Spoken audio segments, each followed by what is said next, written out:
فوج اپنا نمائندہ مقرر کرے، ہم مذاکرات کے لیے تیار ہیں۔ فوج پر کبھی الزامات نہیں لگائے، صرف تنقید کی ہے۔ بانی پی ٹی آئی کی کمرہ عدالت میں صحافیوں سے غیر رسمی گفتگو، کہا ملک میں غیر اعلانیہ مارشل لا نافذ ہے۔ SIFC کیا ہے؟ محسن نقوی کون ہے؟ محسن نقوی نے IG پنجاب سے مل کر لوگوں پر ظلم کیا، ان سے کبھی بات نہیں کروں گا۔ مریم نواز فاشسٹ ہیں۔ حکومت کا مقصد ہے کہ فوج اور PTI کو لڑوا کر ہماری جماعت ختم کرائی جائے۔ مجھے جوڈیشل کمپلیکس سے اغوا کیا گیا تو جسٹس عامر فاروق نے اسے درست قرار دیا۔ چیف جسٹس اسلام آباد ہائی کورٹ سے گزارش ہے میرے مقدمات سے الگ ہو جائیں۔ ہائی کورٹ میں اور بھی جج ہیں، کسی اور کو کیس دے دیں۔ PTI کا کوئی بندہ 9 مئی میں ملوث ہے تو سزا دیں۔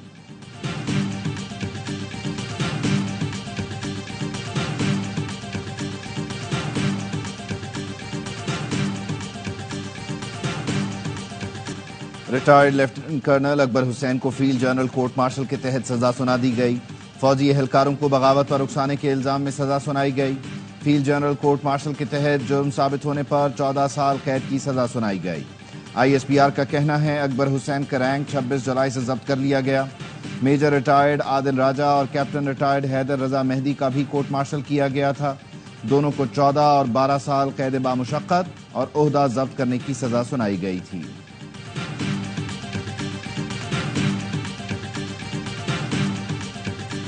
مسلمان کے ایمان کا یہ حصہ ہے اپنے پیارے آقا حضرت محمد مصطفیٰ صلی اللہ علیہ وآلہ وسلم کی نبوت اور ختم نبوت کے اوپر ہمارا ایمان کامل ہے۔ عدالت کو چاہے وہ عدالت عالیہ ہو یا عدالت عظمیٰ ہو، انہیں آئین کی تشریح کا اختیار جو ہے وہ تو پوری ایک براڈر کانسٹیٹیوشنل اسکیم میں ہے۔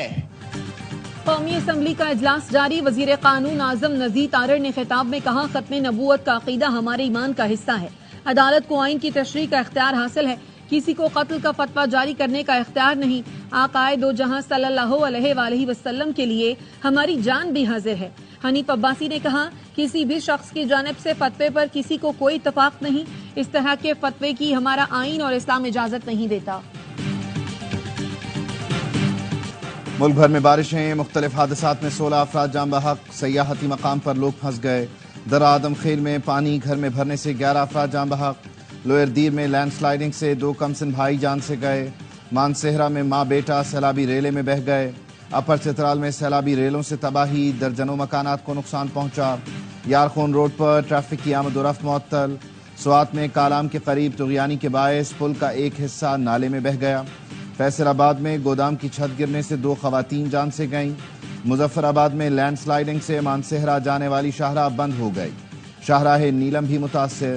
ہرنائی اور گرد و نواح میں بارش، سیلابی ریلے کے باعث ہرنائی کوئٹہ شاہراہ پر ٹریفک معطل ہو گئی۔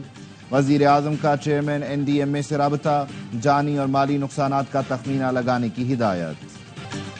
پانی پانی کر گئی کراچی کو مونسون کی برسات، شہر کی اہم شاہراہوں اور انڈر پاسز میں پانی بھر گیا۔ پانی میں پھنس کر متعدد گاڑیاں، موٹر سائیکلیں بند ہو گئیں۔ ٹریفک جیم سے شہریوں کو منزل تک پہنچنے کے لیے مشکلات کا سامنا کرنا پڑا۔ نیپا چورنگی، یونیورسٹی روڈ، لیاقت آباد، KDA کے علاقے دریا بن گئے۔ شہری انتظامیہ کی پمپنگ گاڑیاں علاقوں میں نہ پہنچنے سے سڑکیں اور انڈر پاس کئی گھنٹے سے زیر آب ہیں۔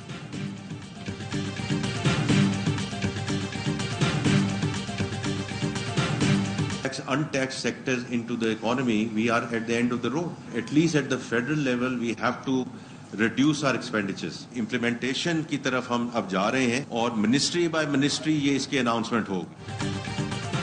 ٹیکس نیٹ نہیں بڑھائیں گے تو ہماری معیشت ختم ہو جائے گی۔ وفاقی حکومت کو بھی اخراجات گھٹانا ہوں گے۔ وفاقی وزیر خزانہ محمد اورنگزیب کا کراچی چیمبر میں خطاب۔ اب بھی ہماری معیشت کی گروتھ امپورٹ پر چل رہی ہے۔ ملکی برآمدات کو ماہانہ $4 ارب تک لے جانا ہوگا۔ شرح سود میں کمی کا فیصلہ اسٹیٹ بینک کا استحقاق ہے۔ شرح سود میں مزید کمی کی گنجائش ہے۔ میکرو اکنامک صورتحال میں استحکام آئے گا تو معیشت آگے بڑھے گی۔ امید ہے IMF سے یہ ہمارا آخری پروگرام ہوگا۔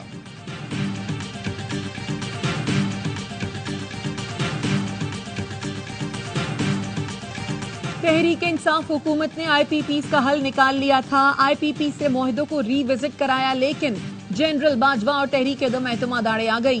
اپوزیشن لیڈر عمر ایوب کا دعویٰ، بولے واویلا کرنے والے سابق نگراں وزیر 1.5 سال کیا ستو پی کر سوئے ہوئے تھے۔ شبلی فراز نے کہا IPPs کے مہنگے معاہدوں کا خمیازہ عوام بھگت رہے ہیں. ان معاہدوں کی بنیاد پر پیپلز پارٹی اور نون لیگ نے رکھی. ایسے معاہدے کیے کہ ان کی 7 پشتیں بیٹھ کر کھائیں گی. جو چیز 100 روپے کی مل رہی تھی انہوں نے 130 میں خریدی.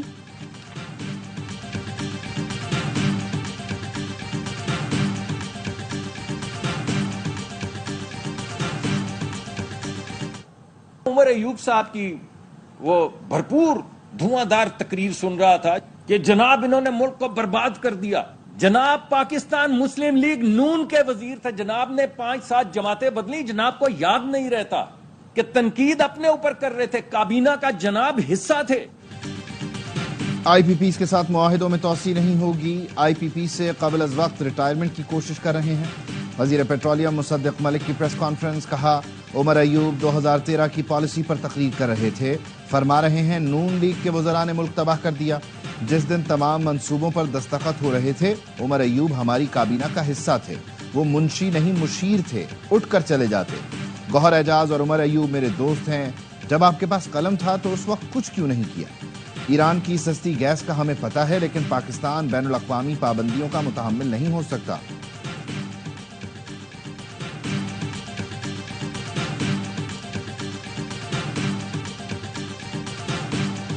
اپنی مراحت کم نہیں کرنا چاہتے اور قوم کو یہ کہتے ہیں کہ ہم IPPs کے معاہدے ریوائز نہیں کر سکتے. تو آپ عوام پہ سارا بوجھ ڈالیں اور اپنی عیاشیاں کم نہ کریں. یہ پاکستان کی قوم سے بہت بڑا مذاق ہے. اس لیے ہم دھرنا دیے بیٹھے ہیں اور یہ اس حکومت کو کرنا پڑے گا. اس کے بغیر بات بنے گی نہیں.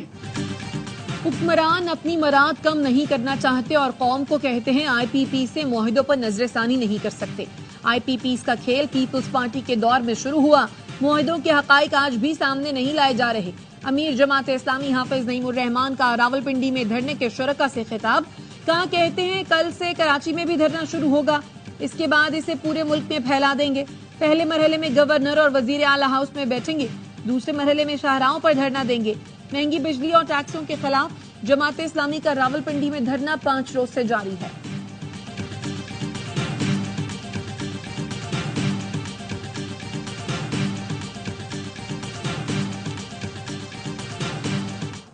IPPs کا مسئلہ حل کیے بغیر پاکستان کی اکانومی جو ہے وہ نہیں پنپ سکتی. گورنمنٹ کے ملا کے 80% 70% جو ہے وہ IPPs ہیں, ان کا مسئلہ بٹھا کر حل کیا جا سکتا ہے. جماعت اسلامی یہ الزام لگا رہے ہیں کہ الیکٹرک کے بیچنے میں MQM شامل ہے. چیلنج کرتا ہوں کہ ثبوت لے کر آئیے اور ثابت کیجیے کہ ہم نے کام کیا. کیا باتیں کرتے ہیں.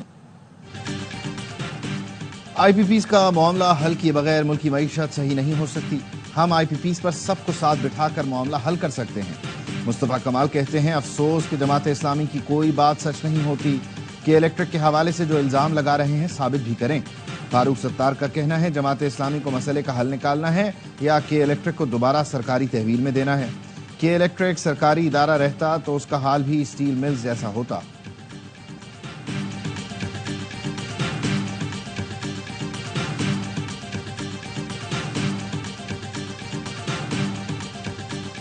اسلام آباد ہائی کورٹ میں لاپتہ افراد کیس کی سماعت. جسٹس محسن اختر کیانی نے اسسٹنٹ اٹارنی جنرل سے استفسار کرتے ہوئے کہا آپ نے مسنگ پرسن کے فیملی کو 30 لاکھ کا چیک دے کر ایک مثال قائم کر دی ہے. ہم وزیر اعظم کو بلا کر کہتے ہیں فیملی کو ماہانہ 2 لاکھ روپے دیں. ایک چیک دے دینے سے مسئلہ حل نہیں ہوگا, بندہ لے کر آئیں. ریاستی ادارے زبردست کام کر رہے ہیں, ہمیں وہ پتہ بھی نہیں ہوتا. نیشنل سیکیورٹی کا جو بھی ایشو ہوگا ہم اسے دیکھ لیں گے. اسلام آباد ہائی کورٹ کا شہباز گل کے بھائی کو 2 روز میں بازیاب کرا کر پیش کرنے کا حکم. حکم نامے میں کہا گیا سیکریٹری ڈپا کا رویہ غیر سنجیدہ اور سست روی افسوسناک ہے. کیسز کی سماعت موسم گرما کی تعطیلات کے بعد تک ملتوی.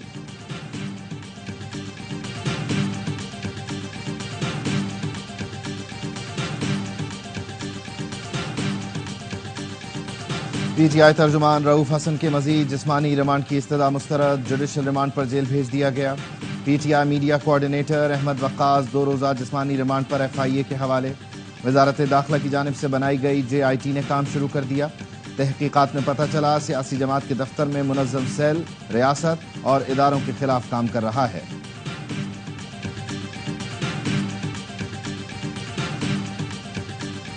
وزیر اطلاعات پنجاب عظمہ بخاری کا بانی PTI کے بیان پر رد عمل. کہا مریم نواز کو والد کے سامنے آپ نے گرفتار کرایا تھا. آپ نے سیاسی مخالفین پر آرٹیکل 6 کے مقدمات کی فرمائشیں کی. مریم نواز نے بشرا بی بی آپ کی چاروں بہنوں کو گرفتار نہیں کرایا. آپ نے بطور وزیر اعظم 100 سے زائد لیگی رہنماؤں کو گرفتار کرایا. ایک بھی لیگی رہنما نے نواز شریف اور نون لیگ کا ساتھ نہیں چھوڑا. تحریک انصاف کے انقلابیوں نے لائنیں لگا کر پریس کانفرنس کی.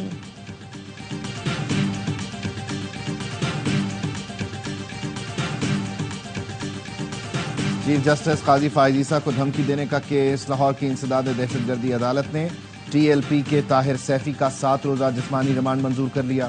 طاہر سیفی کی تقریر عدالت میں سنائی گئی. جج نے کہا آپ تو بہت جوش سے تقریر کرتے ہیں, کیا یہ آپ کی تقریر ہے؟ طاہر سیفی نے اعتراف کیا کہ جی یہ میری ہی تقریر ہے. اور chairman P C be Mohsin Naqvi کا سابق کپتان وقار یونس کو بورڈ میں اعلیٰ عہدہ دینے کا فیصلہ. ذرائع کا کہنا ہے chairman P C B board کے انتظامی امور سنبھالیں گے, جبکہ کرکٹ سے متعلق تمام تر فیصلے وقار یونس کریں گے. پی سی بی کے 2014 کے آئین کے مطابق چیئرمین اپنے اختیارات کسی کو بھی دینے کا اختیار رکھتے ہیں. وقار یونس پہلے بھی 4 مرتبہ پی سی بی کے مختلف عہدوں پر فرائض انجام دے چکے ہیں.